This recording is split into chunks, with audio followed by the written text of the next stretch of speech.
Bharatiya Janata party के प्रदेश के उपाध्यक्ष श्री त्र्यंबक त्रिपाठी जी, जिला प्रभारी श्री उत्तम मौर्य जी, जिलाध्यक्ष श्रीमती कविता पटेल जी, पूर्व सांसद प्रोफेसर रीता बहुगुणा जोशी जी, पूर्व सांसद श्रीमती केसरी देवी पटेल जी, पूर्व सांसद श्री विनोद सोनकर जी, हमारे माननीय विधायकगण श्री गुरुप्रसाद मौर्य जी, विधायक और पूर्व मंत्री श्री सिद्धार्थनाथ सिंह जी, हर्षवर्धन वाजपेयी जी, सुरेंद्र चौधरी जी, केपी श्रीवास्तव जी, वाचस्पति जी, पीयूष रंजन निषाद जी, महापौर गणेश केसरवानी जी, जिला पंचायत अध्यक्ष डॉक्टर वीके सिंह जी, पूर्व विधायक श्री उदयभान करवरिया जी, श्रीमती निर्मला पासवान जी और भारी संख्या में प्रयागराज के फूलपुर में भारतीय जनता पार्टी अपना दल, निषाद पार्टी और स्वदेव राजभर पार्टी के प्रत्याशी श्री दीपक पटेल को अपना आशीर्वाद प्रदान करने के लिए उपस्थित मेरे सभी बहनों और भाइयों, प्रयागराज की इस पावन धरा को मैं नमन करते हुए आप सभी का अभिवादन करता हूं, आपका अभिनंदन करता हूं। बहनों और भाइयों, मुझे आधे घंटे पहले आना था। कल मैं वाराणसी में देव दीपावली के कार्यक्रम में था।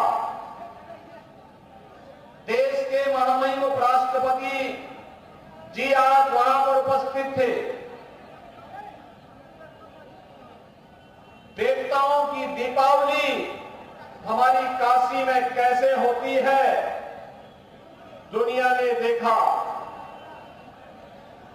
और लाखों की संख्या में देश और दुनिया के श्रद्धालुजन, पर्यटक कल काशी में आए थे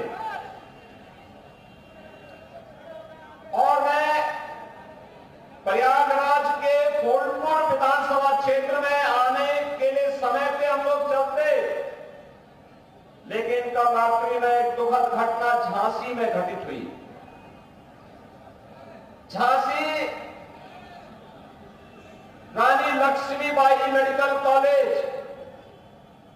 में छोटे बच्चों के एक नवजात शिशु का जो वार्ड होता है, जो कम वेट के बच्चे होते हैं, समय के पहले जो बच्चे पैदा हो जाते हैं, जिन बच्चों में गंभीर बीमारी हो जाती है, नवजात शिशु होते हैं, उन बच्चों का जो वार्ड था उसमें अचानक शॉर्ट सर्किट से आग लगने के कारण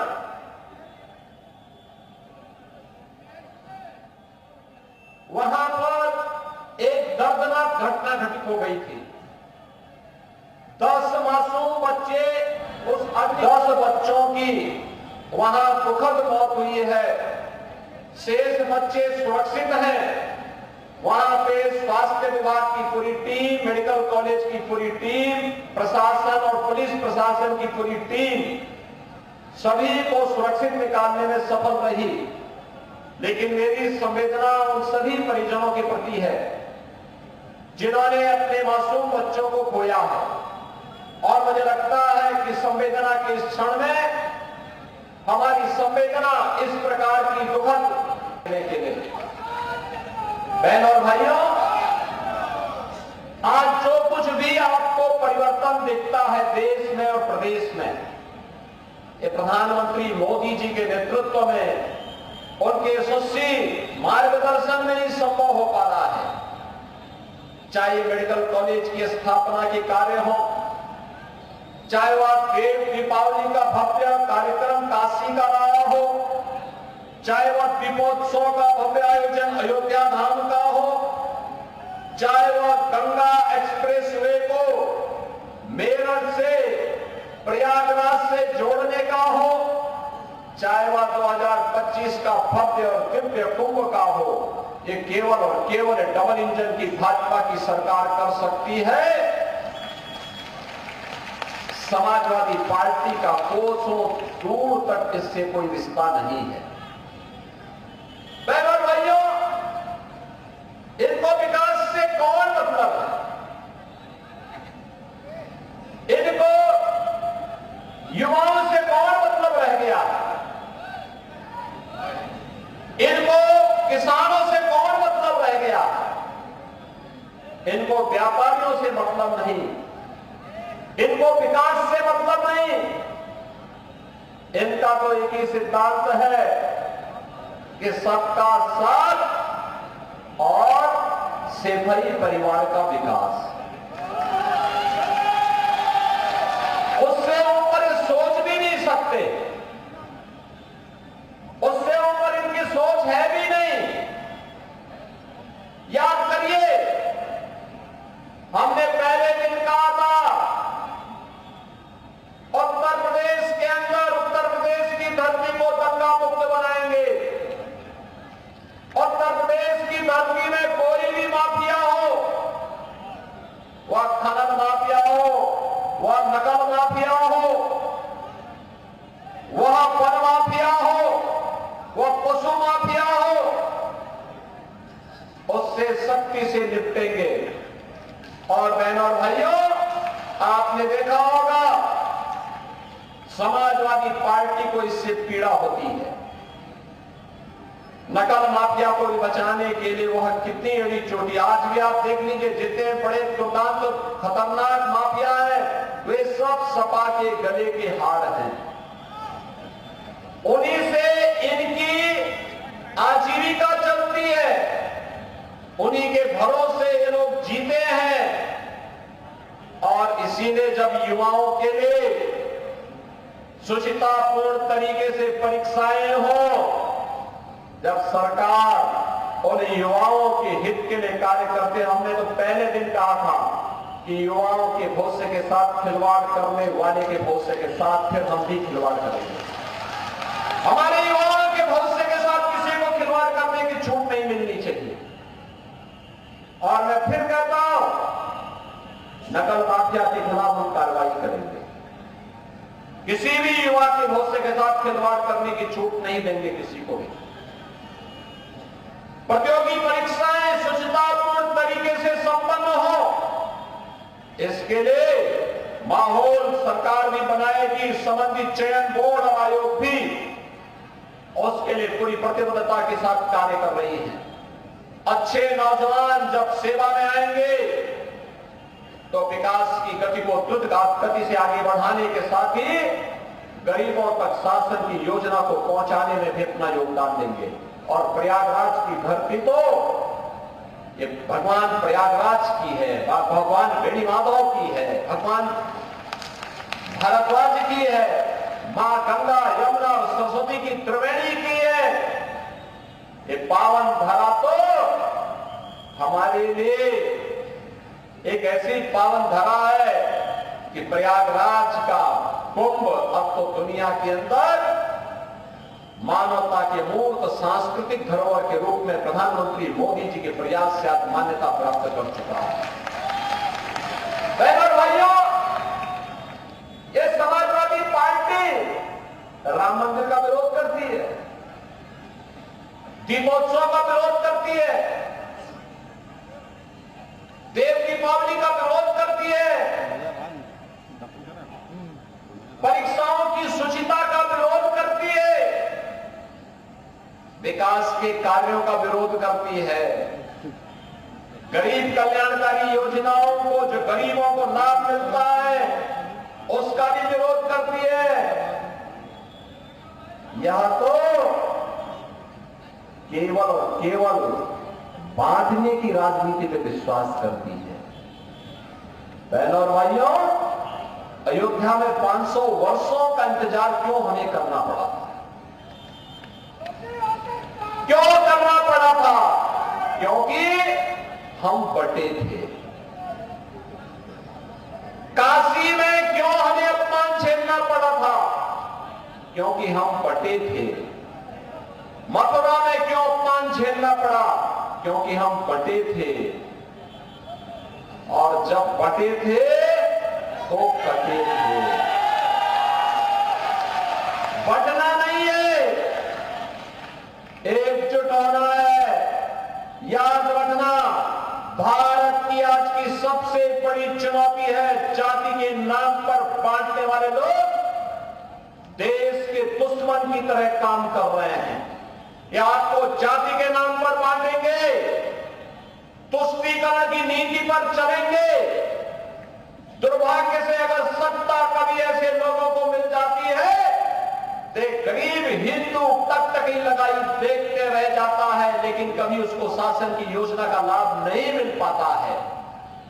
आपने पिछले 10 वर्ष में देश के अंदर 7 साढ़े 7 वर्ष में उत्तर प्रदेश के अंदर देखा होगा 56 लाख गरीबों का मकान मिला, कोई भेदभाव नहीं।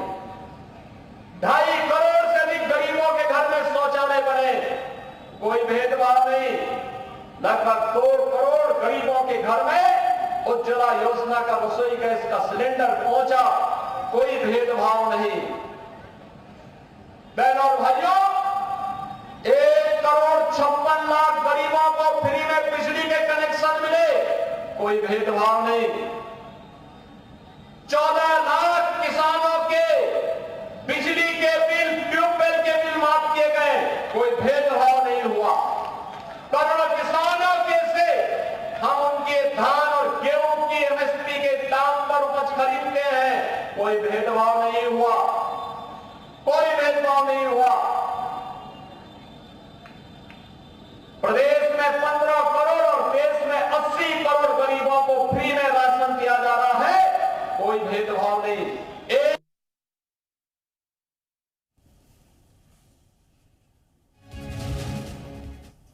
तो सभा को संबोधित कर रहे हैं मुख्यमंत्री योगी आदित्यनाथ प्रयागराज में।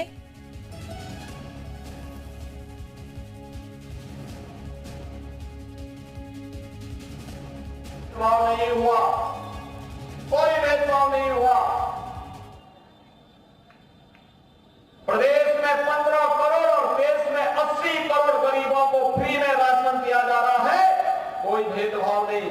1 करोड़ परिवारों को उत्तर प्रदेश में वृद्धावस्था पेंशन, निराश्रित महिला पेंशन और दिव्यांगजन पेंशन में 12,000 रुपए नए साल का दिया जा रहा है, कोई भेदभाव नहीं हुआ। कन्या सुमंगला योजना में कोई भेदभाव नहीं हुआ। सामूहिक विवाह योजना में कोई भेदभाव किसी बेटी के साथ नहीं हुआ, क्योंकि हमारा तो कहना है कि बेटी सबकी बेटी होती है।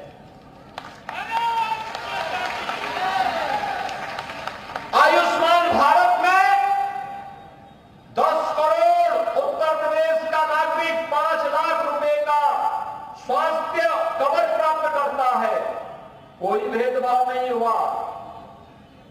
हमने तो, मोदी जी ने तो एक ही बात सिखाई, सबका साथ और सबका विकास का। हमने तो सबको जोड़ने का प्रयास किया, लेकिन हमने ये भी कहा विकास सबका, सुरक्षा सबको, लेकिन तुष्टीकरण किसी की नहीं, तुष्टीकरण किसी की नहीं करेंगे।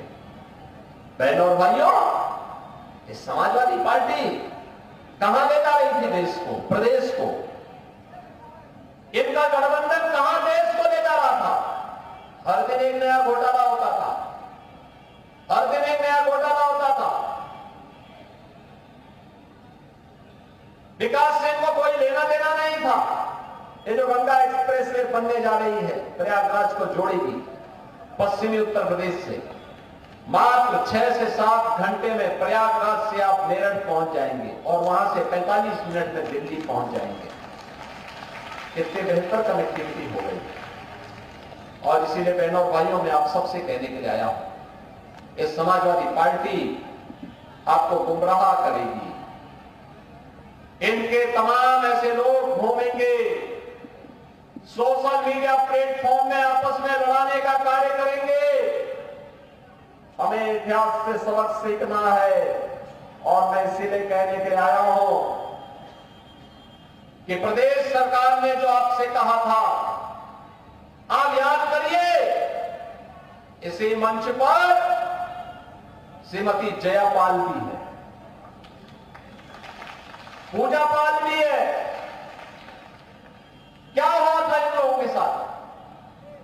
किस प्रकार का अत्याचार हुआ था? कोई पूछने वाला था? कृष्णानंद राय भारतीय जनता पार्टी के विधायक थे, क्या हुआ था उनके साथ? कृष्णानंद राय के साथ रमेश यादव भी थे, रमेश पटेल भी थे, 7 अन्य लोग थे, सबकी निर्मम हत्या कर दी गई। इस समाजवादी पार्टी से जुड़े हुए माफिया, दुकान माफिया निर्दोष हिंदुओं की हत्या भी करते थे और फिर संपत्तियों पर भी कब्जा करते थे, व्यापारियों का अपहरण करते थे, बेटी की सुरक्षा में सेंध लगाते थे, धार्मिक स्थलों पर कब्जा करते थे और फिर पर्व और त्योहारों में व्यवधान डाल करके अशांति पैदा करते थे। आज तो मैं कह सकता हूं, हमारे उत्तर प्रदेश में न कर्फ्यू है न दंगा है, उत्तर प्रदेश में सब चंगा है, उत्तर प्रदेश में चारों शांति है। और इसीलिए बहनों और भाइयों, मैं आपसे कहने के लिए आया हूं, आप सबसे मैं यही विनती करने के लिए आया हूं, भाजपा के लिए चुनाव एक मिशन है, सेवा का एक मिशन है।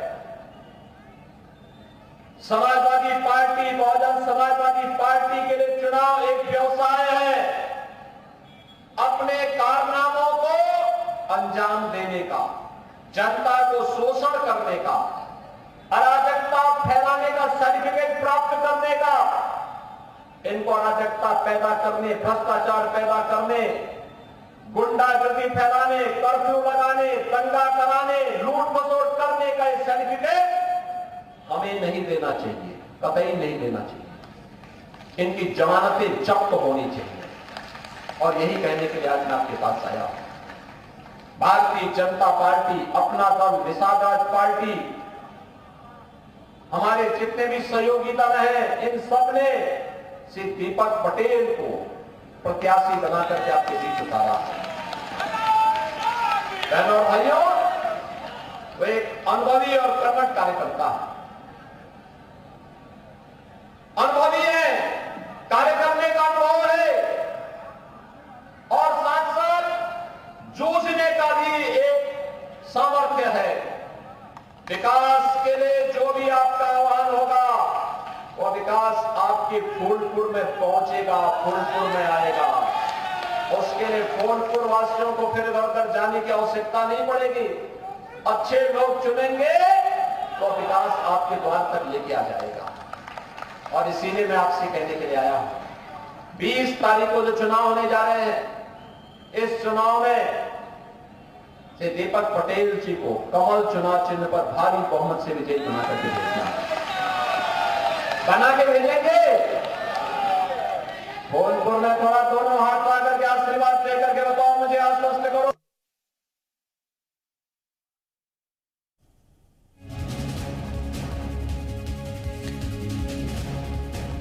तो मुख्यमंत्री योगी आदित्यनाथ पार्टी प्रत्याशी के पक्ष में प्रचार करने के लिए प्रयागराज में सभा को संबोधित कर रहे थे। बड़ी बातें उनकी हम आपको बता रहे हैं। विपक्ष पर जोरदार हमला बोला गया है, जनता का अभिवादन स्वीकार